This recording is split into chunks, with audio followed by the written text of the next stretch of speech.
When you first get your TechDesk Suite account, one of the first things that you're going to need to do is to set up your business profile and your personal profile. So that's what we're going to walk through in this video. So to get there, the first thing you need to do is come down to the bottom left and click on Settings. And the first thing that you're going to be brought to is your business profile. So this is where you're going to upload your business logo, put in your friendly business name, your legal business name, and again, like it says here underneath, enter the exact legal business name as registered with the EIN. Then you're going to enter your business email, your business phone number, your branded domain.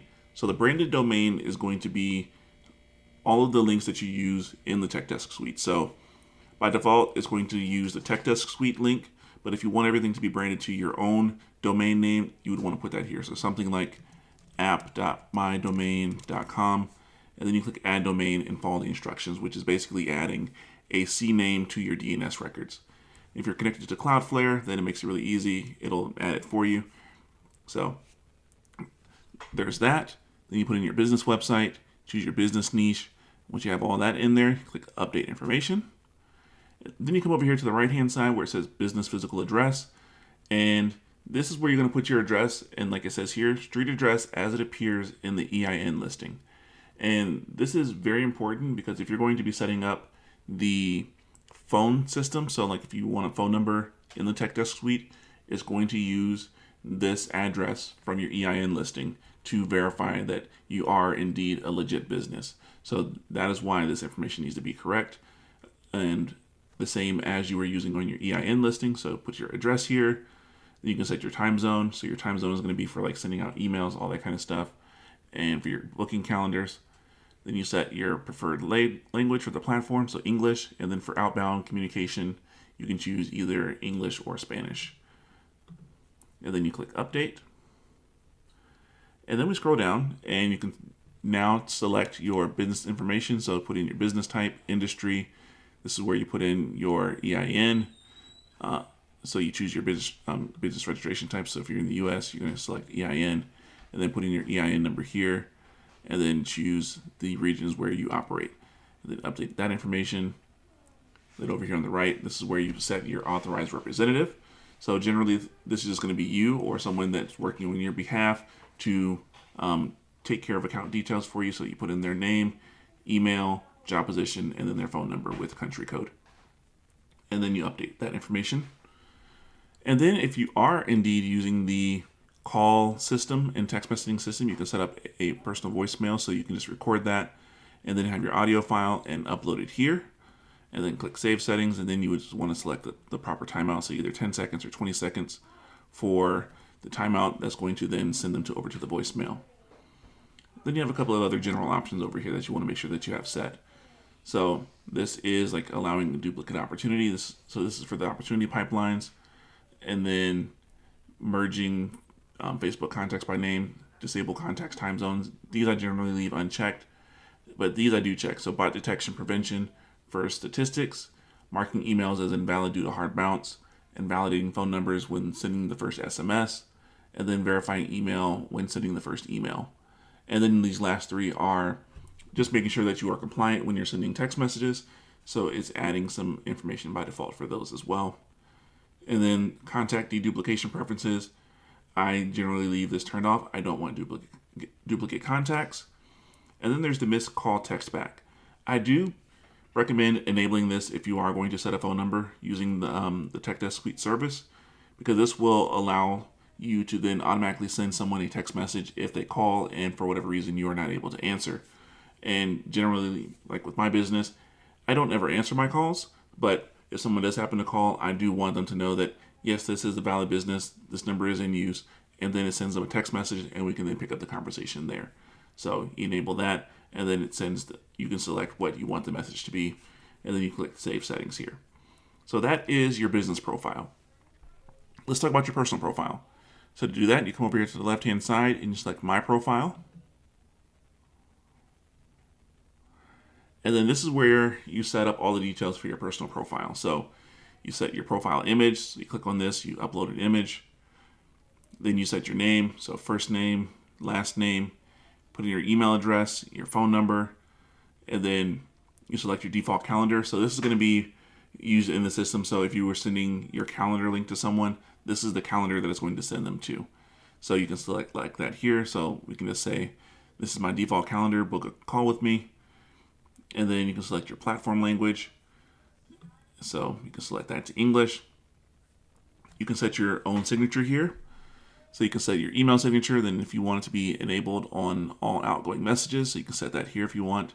Then once you have all that done, click Update Profile. This is where you can change your password. And then if you want, you can do a two-way sync with your email with either Gmail or Outlook. So if you want all of your incoming and outgoing emails to be synced to the TechDesk Suite, you can enable that for your Gmail or your Outlook account. I generally don't recommend doing that, but it is there if you want to handle all of your email through this one platform. And then you have some additional settings. So this is your calendar settings. So this is where you can connect either your Google, Outlook, or your Apple iCloud calendars. So you can come over here to the Add New button, click Add New. You can see Google Calendar, Outlook, iCloud, and then you can also connect a Calendly calendar if you want. You can also connect your Zoom account as well. So you can do all those there. Click Connect and follow the prompts on the screen. And then under the video conferencing tab, this is where you would also connect your Zoom account. And then once you have your account connected, you can set up everything here. So you can see your linked calendar. So I have it connected to my Google Calendar, and then all of my bookings are going to go into this particular calendar within that calendar. So it's going to go to my Trailblazin Tech calendar, and then all of my other calendars that I'm going to check for conflicts are going to be here. So that way I'm making sure that I'm not double booked in any kind of way. And then you have some additional settings here. So the first one is private mode for synced events. So if you are syncing your events to appear in the calendar in HighLevel or the TechDesk Suite, then you're going to want to make sure that you turn this on if you want to hide your personal calendar details. So like say you have a meeting with someone and you don't want your other employees or whoever else has access to the TechDesk Suite, then you can set that there to make sure that they are not able to see exactly what those details are. All they will be able to see is that this time is blocked off for an appointment. And then you have your user availability. So from here, you can set your meeting location. So this I have just set to custom into a specific Zoom link, but you can also connect your Zoom account. You can use Google Meet. You can put in a full address, or you can put in a phone number. You have all those options available to you. You can set your own default time zone.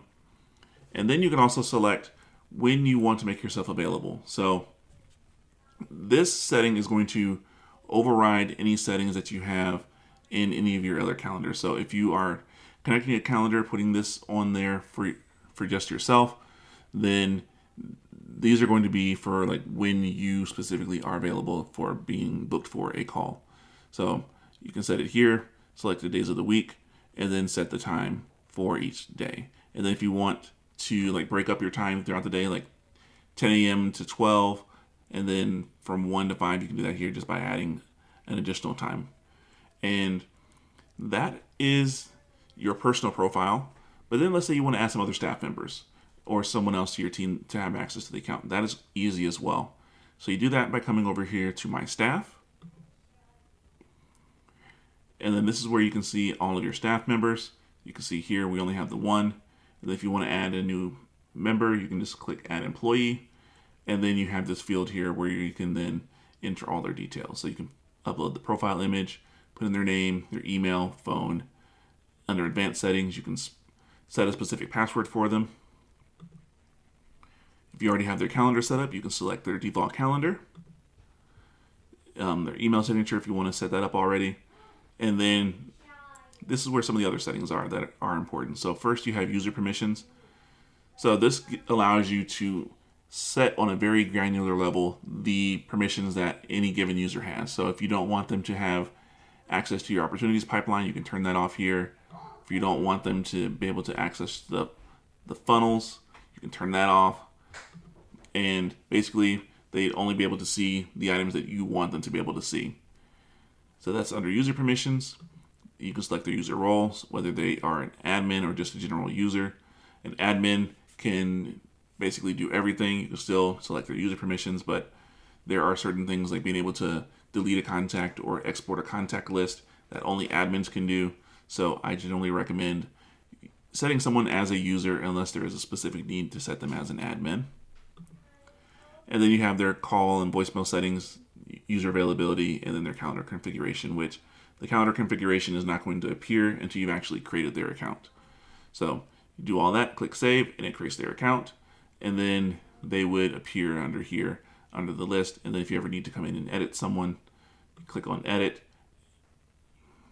And then it pops up and you can edit all their details here, just like, and it looks very similar to like creating a new account. So yeah, so that is setting up your business profile, your personal profile, and then adding new team members.